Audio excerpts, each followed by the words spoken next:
Welcome back. It has been an eventful evening. The PC party took a serious hit, losing 10 seats. Christina Howard joins us with a little more. You've been following the campaign. So, Christina, where exactly did the PCs lose ground? Well, really, it came down to Toronto. That's where they lost a lot of ground, in the GTA, in the suburbs of Toronto, and even Etobicoke Lakeshore. That's where Doug Holliday had just captured that seat in a by-election. He was the former mayor of Etobicoke. He was the deputy mayor of Toronto. He was really loved in that area, and still the Tories could not hold on to that seat. They lost some ground in the GTA and the Brampton, Mississauga, and surrounding areas, and that really was the death nail of this election. They maintained all their seats in southwestern Ontario. They held on strong in the east, but it always comes down to the vote-rich GTA. Tim Hudak has been at Queen's Park since 1995. He was elected party leader in 2009. His 5 years at the helm, 2 losses to the Liberals. He announced he's stepping down. So this begs the question, who is the future of the PC party in Ontario? Well, really, there isn't an heir apparent, but there have been a couple of big names that have been thrown around. And our own Monty McNaughton from Lambton Kent Middlesex is one of those. He's a rising star in the Tory party. We've seen him take on some big portfolios, but he is a rookie. He's only been in office for a few years now. This is his first re-election.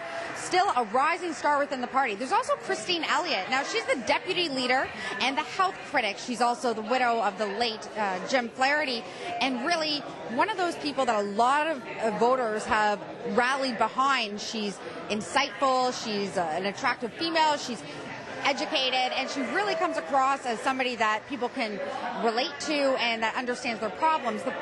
Still very early, though. We really don't know who would try and fill his shoes. We could also be looking into things like Vic Fedeli, who took a big star role when it came to the gas plant scandal, and he is the finance critic. But still, a lot of ground to cover, lots of time before the Tories have to make that new decision. I'm sure we're going to see a lot of people coming out from the woodwork and from people that you may not even expect as they head into their next leadership convention. I'm just going to ask your opinion, Christina. Did you feel that the PC's loss had more to do with Tim Hudak than perhaps maybe just their policies weren't reaching typical Ontarians? I think that they were and they weren't. I mean, if you look at where the vote split was, you really saw them losing ground in Toronto and the GTA. And when it comes to transit, that is such a huge, huge issue in the Greater Toronto area. People hate having 90-minute drives to work and then a 90-minute drive back. So talking about making real, tangible investments in GO Transit really resonates with people in the GTA especially.